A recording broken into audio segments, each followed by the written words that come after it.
வணக்கம் மக்களே, back with another mini vlog. ஆஃபீஸை முடிச்சுட்டு வீட்டுக்குள்ளே நுழைஞ்ச உடனே கடைக்கு போகணும்னு அம்மா கூப்பிட்டாங்க. ஸோ அப்படியே கூட்டிகிட்டு வந்துட்டேன். வண்டியில் போன கிளிப்பா அவ்வளோ அழகாக கவர் பண்ணது வேறு யாரும் இல்லை, அம்மா தான். வீட்டுக்கு வந்தாச்சு. வந்த அப்புறம் அந்த காயெல்லாம் அடுக்கிட்டு எனக்கு ரொம்ப பசிச்சது. நான் ஆம்லேட் மட்டும் போட்டு சாப்பிட்டுட்டேன். அப்புறம் அம்மா வந்துட்டு 65 போட ஆரம்பிச்சிட்டாங்க. எங்கள் அண்ணா ரொம்ப நாள் கழித்து வீட்டுக்கு வந்திருந்தாங்க. இங்கே தான் வண்டலூரில் ஸ்டே பண்ணியிருக்காங்க. அவங்க வந்தாலே மம்மி எதாவது ஸ்பெஷலாக பண்ணணும்னு பண்ணுவாங்க. அப்புறம் லெஃப்டில் இந்த சிக்கன் வந்து என் தம்பிக்கு தான்.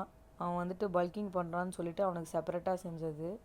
என் தம்பியோட டின்னர் மீல் இது தான், கண்ணு வச்சிடாதீங்க. அண்ணா வந்தாலே நான் எக்ஸைட் ஆகிறனோ இல்லையோ, இவங்கெல்லாம் ரொம்ப எக்ஸைட் ஆகிடுவாங்க. 65 வரும்னு பார்த்தா பஜ்ஜி மாதிரி ஒன்று வந்துருந்துச்சு.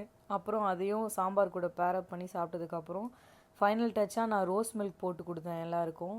அவ்வளோதாங்க, டயர்ட் ஆயிடுச்சுன்னு தூங்க போயாச்சு. இன்னொரு மினி vlogல் சந்திக்கும் வரை இது உங்கள் சோறு முக்கியம். டாடா பாய், see you. Do subscribe, like and share.